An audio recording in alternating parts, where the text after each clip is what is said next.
ایک اللہ کے سامنے جھکنے والے، ایک اللہ کے سامنے اپنی پیشانی کو خم کرنے والے، ایک اللہ کے لیے سجدہ کرنے والوں میں شامل ہونا ہے۔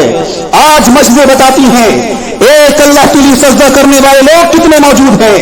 آج مسجدوں کے اندر مسلمانوں کی تعداد بتاتی ہے ایک اللہ کو ماننے والے کتنے موجود ہیں، اور مزاروں درگاہوں آستانوں پر جا کر دیکھ لیجئے ایک اللہ کی ذات کے ساتھ کھلواڑ کرنے والے مسلمان کتنے موجود ہیں۔ یہی حقیقت ہے۔ اللہ رب العالمین کا حکم کیا ہے؟ وَكُن مِّنَ السَّاجِدِينَ، سجدہ کرنے والوں میں سے ہو جاؤ۔ وَاعْبُدْ رَبَّكَ حَتَّى يَأْتِيَكَ الْيَقِينُ، اور تم اپنے رب کی عبادت کرنے والے بن جاؤ، اپنے رب کی عبادت کرو یہاں تک کہ تمہیں موت آ جائے۔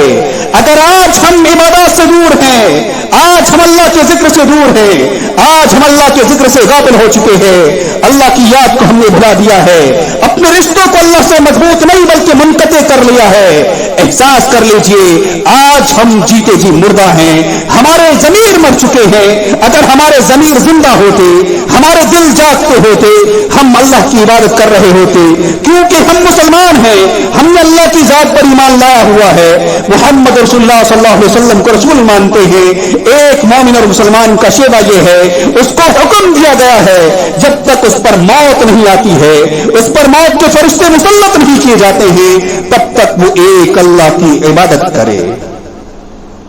آج ہم عبادات سے بہت دور جا چکے ہیں، اور یاد رکھیے گا ایک مہینہ رمضان کا ہم نے اللہ کی عبادت کی۔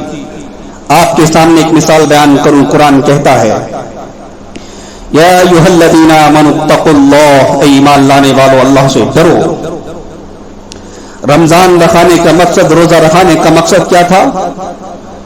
اللہ رب العالمین سے ڈرا جائے، اللہ کا تقویٰ اپنے دلوں کے اندر پیدا کیا جائے۔ یہ قرآن کی آیت بھی یہی کہہ رہی ہے، ایمان والوں کو یہی حکم دے رہی ہے یا ایھا الذین آمنوا اتقوا اللہ، ایمان والے اللہ سے ڈرو۔ لیکن ایک پوائنٹ آگے بیان کر رہی ہے وَلْتَنظُرْ نَفْسٌ مَا قَدَّمَتْ لِغَدٍ، اپنے نفسوں کا محاسبہ کرو، اپنے گریبان میں جھانک کر کے دیکھو۔ وَلْتَنظُرْ نَفْسٌ مَا قَدَّمَتْ لِغَدٍ، آنے والے کل کے لیے تم نے تیاری کیا کی ہے؟ آنے والے کل کے لیے تم نے کون سے نیک اعمال آگے بھیج رکھے ہیں؟ کیا تمہیں یہ احساس ہو رہا ہے کہ رمضان کے اندر کی جانے والی عبادت کل قیامت کے دن ہمیں اللہ رب العالمین کی یہاں بچا لے جائیں گی؟ اگر آپ کو یہ احساس ہے اور یہ سوچ رہے ہو تو پھر یہ آپ کی خام خیالی ہے۔ کیوں؟ اس لیے جب کسی کارخانے کے اندر، جب کسی کمپنی کے اندر مزدور کام کرتے ہیں، انہیں نوازا جاتا ہے، انہیں سیلری دی جاتی ہے، ان کی حوصلہ افزائی کی جاتی ہے، لیکن وہی مزدور، وہی کارخانے کے اندر کام کرنے والے لوگ جب کام کرنا بند کر دیتے ہیں، اس کمپنی کا مالک، اس کارخانے کا مالک ان کو نکال کر کے باہر پھینکتا ہے، دوسری لیبر لاتا ہے، دوسرے مزدور لاتا ہے۔ آپ نے عبادتیں کی تھی منمانی خواہشات کی اتباع کرتے ہوئے، آج آپ عبادت سے دور ہیں جبکہ عبادت آپ پر فرض ہے۔ اگر آج آپ عبادت سے دور ہیں تو یہ احساس کر لیجئے ایک مہینہ ٹریننگ کا ہماری زندگی پر کوئی اثر نہیں ہوا ہے۔ اگر ہماری زندگی پر ایک مہینہ ٹریننگ کا، رمضان کے ایک مہینے کا اثر ہوتا تو ہم آج بھی نمازی ہوتے، آج بھی ہمارے دلوں کے اندر اللہ کا ڈر ہوتا، آج بھی اللہ کا ہمارے دلوں کے اندر خوف ہوتا، کیونکہ جو لوگ ٹریننگ لیتے ہیں، ٹریننگ کے اندر کامیاب ہوتے ہیں، انہیں آگے ترقی دی جاتی ہے، انہیں دھتکارا نہیں جاتا ہے، انہیں فیل نہیں کیا جاتا ہے، انہیں پاس کیا جاتا ہے، انہیں ترقی دی جاتی ہے۔ آج ہماری سوچ وچار کے حساب سے ہم دیکھ لیں اپنے آپ کو، ہمیں اللہ رب العالمین سے کتنی قربت ہوئی ہے۔ اگر ہم اللہ کے قریب جاتے تو ہمیں یہ احساس ہوتا کہ ہماری ٹریننگ کا ہمیں فائدہ ہوا، ہم نے جو روزے رکھے تھے، ہم نے جو عبادتیں کی تھی، اللہ نے قبول کر لی ہیں، اس لیے آج اللہ رب العالمین کے ہم قریب آ چکے ہیں۔ لیکن آج مسجدوں کے اندر مسلمانوں کی نمازوں کی تعداد جا کر کے دیکھ لیجئے، ایسا محسوس ہوتا ہے ایک مہینہ ٹریننگ کا ہماری زندگی پر کوئی اثر نہیں ہوا ہے۔ میرے بھائی، غور کرنے کا مقام یہ ہے بل تنظر نفس ما قدمت لغد، آنے والے کل کے لیے ہم نے کیا تیاری کی ہے، آج غور کرنے کا دن ہے۔ کیوں؟ اس لیے جو خواب غفلت کی چادر اوڑھ کر زندگی گزارتے ہیں، جو یہ احساس کر رہے یہ سوچ رہے ان کی وچاردھارا یہ بن چکی ہے رمضان کا مہینہ آئے گا تو عبادت کر لیں گے, رمضان آئے گا رمضان کا چاند دے کر کے ہم پھر سے پکے سچے مومن اور مسلمان بن جائیں گے. کسی کی بھی گارنٹی نہیں ہے کہ رمضان کے مہینے کے اندر وہ جیوت رہے گا یا نہیں رہے گا, لیکن ہاں اس بات کی گارنٹی ہے آنے والا رمضان پھر آئے گا اور ہم میں سے کون جیوت رہے گا اس کی کسی کو گارنٹی نہیں ہے.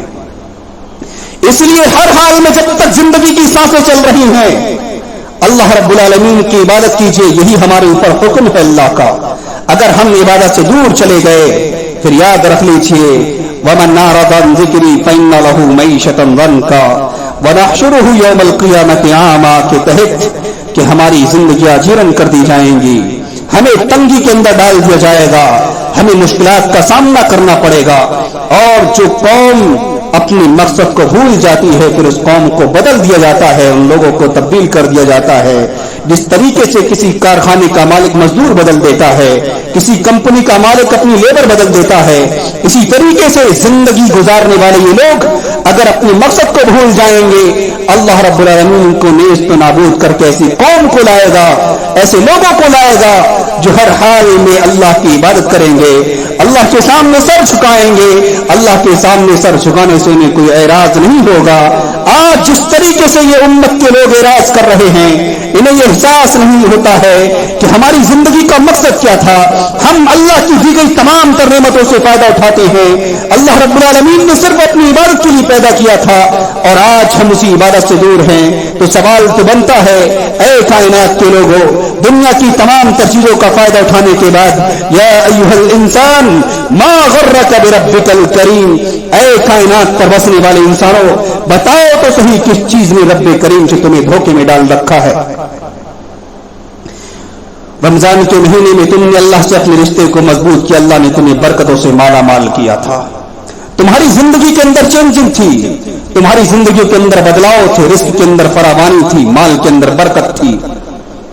لیکن جب تم رمضان کے چلے جانے کے بعد اللہ رب العالمین سے دور ہو گئے پھر تمہارا وہی حال ہو گیا, روزی روٹی کمانے کے لیے در در کی ٹھوکریں کھانے پر مجبور ہو. آج تمہیں رزاق کی فکر نہیں, رزق کی تلاش میں نکلے ہو. یہی حال مسلمانوں کا آج بن چکا ہے. اگر یہی مسلمان اللہ رب العالمین سے دور چلے جائیں گے, یہ اپنے آپ کو اللہ رب العالمین سے دور کر لیں گے, رب ان کی کوئی فکر نہیں کرے گا. یہ صرف روئیں گے ہم مسلمان ہیں, ہم پریشان ہیں. یہ صرف روئیں گے کہ ہم مسلمان ہیں, ہماری مسجدوں پر مسجدیں ہماری ہم سے چھینی جا رہی. میرے بھائی جب تمہارے اندر خامیاں تھیں تمہیں سمجھایا جاتا تھا اپنی خامیوں کو دور کرو, اپنی غلطیوں کا سدھار کر لو, اپنی اصلاح کر لو, تمہارے کانوں پر جوں نہیں رہتی تھی. تو پھر بتاؤ آج اللہ رب العالمین سے کس بھلائی کی امید کیے بیٹھے ہو. اس لیے میرے بھائی ضرورت اس بات کی ہے آج ہم اپنے رشتوں کو اللہ رب العالمین سے مضبوط کریں. آج ضرورت اس بات کی ہے کہ ہم ہر حال میں اللہ کی عبادت کرنے والے بن جائیں, کیونکہ جب تک ہم اللہ کی عبادت کریں گے ہمیں یہ احساس ہوگا کہ ہم اپنے مقصد اصلی کو پورا کر رہے ہیں. اگر ہم اللہ کی عبادت سے دور چلے جائیں گے ہمیں رب کی کوئی فکر نہ ہوگی, ہمیں یہ احساس تک نہیں ہوگا کس لیے ہمیں پیدا کیا گیا تھا اور آج ہم کر کیا رہے ہیں. میرے بھائی اس لیے ضرورت اس بات کی ہے اللہ رب العالمین سے لو لگائی جائے, اللہ کے قریب آیا جائے. جس قدر اس دھرتی پر بسنے والا انسان اللہ کے قریب ہوگا اللہ رب العالمین اس قدر اس پر اپنی رحمتیں برسائے گا. لیکن جب یہی لوگ اللہ رب العالمین سے رشتے منقطع کر لیں گے, اللہ سے دور چلے جائیں گے, ان کا کوئی پرسان حال نہ ہوگا.